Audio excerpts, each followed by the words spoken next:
धैर्य या दूसरे शब्दों में कहें तो धीरज,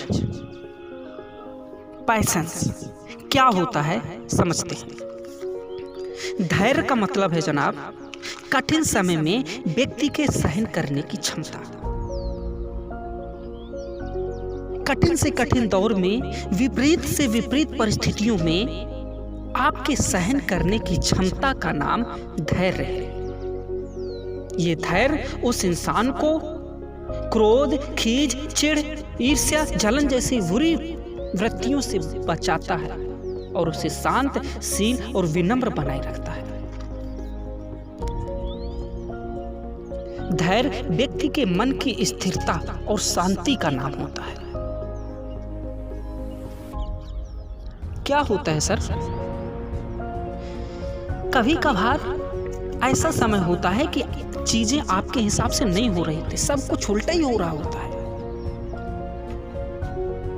आपकी स्टडी में परफॉर्मेंस ठीक ठाक नहीं होता, आपके रिलेशन में गड़बड़ी चलती है, आपका बिजनेस में ग्रोथ ठीक ठाक नहीं होता, आपकी फैमिली में प्रॉब्लम होती है।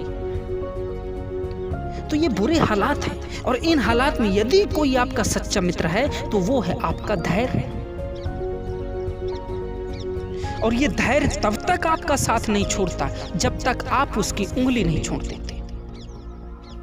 और यदि आपने धैर्य की उंगली छोड़ी तो जनाब आप वो गलती कर बैठते हो जो आपको नहीं करनी चाहिए थी। और आपकी उस गलती की वजह से रोते हैं आपके अपने, तड़पते हैं वो लोग जिनकी आंखों में आप कभी आंसू देख ही नहीं सकते थे। मैं बात क्यों कर पा रहे हैं? क्योंकि दोस्त ऐसा वाक्य मेरे साथ हो चुका है।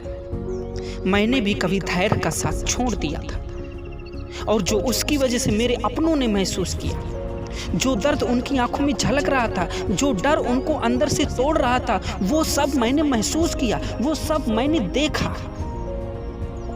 मैं इस पल को जी चुका हूं सर। इसीलिए मुझे लगा कि वीडियो बनाऊं और मैं आपको सावधान करूं कि धैर्य कितना जरूरी है।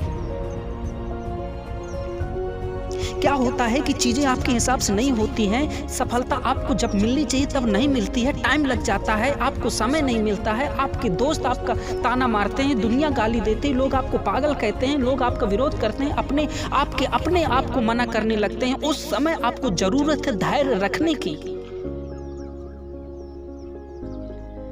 आपको निराश नहीं होना है, आपको धैर्य से काम रखना है, बड़े संयम के साथ, सूझबूझ के साथ हर मुसीबत का सामना करने की कोशिश करना है। एक कहानी है जिससे पता चलता है कि धैर्य रखना कितना जरूरी है। आपने जूडो मास्टर मुकायू का नाम सुना होगा। बचपन से इनका हाथ कटा हुआ था, लेकिन पता नहीं कहां से किसको देखकर इनके अंदर एक इच्छा जागी कि ये जूडो सीखना चाहते थे। इन्होंने अपने पिताजी से कहा कि पिताजी मुझे जूडो सीखना है। पिताजी ने उसे देखा और बोला बेटा तू छोटा है भी और फिर तेरा एक हाथ भी कटा है, तू कैसे जूडो सीखेगा? लड़का शांत हो गया। कुछ सालों के बाद ये इच्छा उसके अंदर कहीं ना कहीं दबी हुई थी, लेकिन कुछ सालों के बाद उसने फिर अपने पिता से कहा कि पिताजी मुझे जूडो सीखना है। बच्चे की प्रबल इच्छा को देखकर, उसकी इस इच्छा को देख करके पिताजी उसे जूडो मास्टर के यहाँ लेकर गए, उससे सारा वृतांत सुनाया। गुरुजी ने जैसे ही देखा उन्होंने कहा ठीक है मैं जूडो सिखाऊंगा, लेकिन एक शर्त है। बोले क्या? बोले आपको वही करना पड़ेगा जो मैं कहूँगा। लड़के ने स्वीकार कर, लड़का गुरुजी के पास रुक गया। और भी बच्चे थे जो जूडो सीख रहे थे। गुरुजी ने उसे एक सिंगल किक सिखाई और उसे कहा कि प्रैक्टिस करते रहो। अब वो लड़का उस सिंगल किक की प्रैक्टिस करने में लगा है। पूरा साल गुजर गया। अन्य बच्चे जो हैं वो तरह तरह की किक सीख रहे हैं, तरह तरह की फाइट टेक्निक सीख रहे हैं, लेकिन उसे सिर्फ एक सिंगल किक। ये बात उसे कहीं ना कहीं परेशान कर रही थी कि गुरुजी कर क्या रहे हैं मेरे साथ। ये पता नहीं कितनी चीजें सीखे जा रहे हैं सभी लड़के और मुझे सिर्फ सिंगल किक मुझे कुछ सिखा ही नहीं रहे हैं। चल छोड़ यार, टाइम बर्बाद हो रहा है, कहीं और चलते हैं। उसके अंदर ये चीज आई, लेकिन कहीं ना कहीं उसके अंदर ये विश्वास था कि अगर मेरे गुरुजी ने मुझसे ये कहा है तो मेरे साथ गलत नहीं करेंगे। और इसी विश्वास के साथ वो टिका रहा।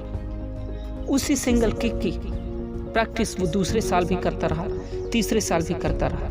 तीसरे साल भी की तो उसके अंदर फिर एक बात आई कि यार टाइम बर्बाद हो रहा है, 3 साल हो गए, कुछ नहीं सीख पाए, इन्होंने पता नहीं क्या क्या सीख लिया, मेरे साथ ही क्यों ऐसा होता है, ये वो सभी चीज़ें।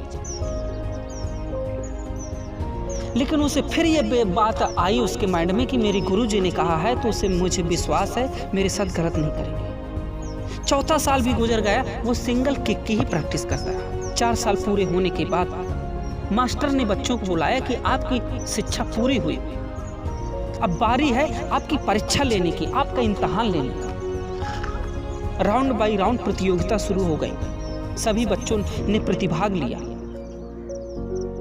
लेकिन मुकायो उस सिंगल किक को चलाने में इतना माहिर हो गया, इतना निपुण हो गया कि उसके उस सिंगल किक का वार कोई दूसरा सहन ही नहीं कर सकता। लास्ट चरण में एक ऐसा प्रतिद्वंदी सामने आया जो उससे साइज में बहुत बड़ा था, ताकत में बहुत बड़ा था, जो उससे दुगना था। बच्चों ने देखा गुरु, उन्होंने सोचा कि मास्टर जी कर क्या रहे हैं, ये तो मार डालेगा इसे, ये तो गलत हो रहा है, इसके साथ फाइट कैसे करेगा।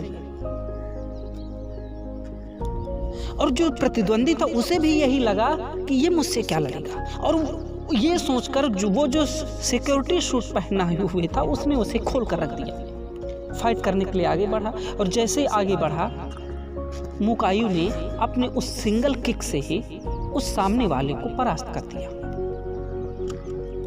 और जब वो अव्वल आया, सभी प्रतियोगिता में सफल हुआ, तो उसके मास्टर ने अपनी जगह उसे दे दी। अब मास्टर की जगह मुकायू जूडो सिखाने लगा।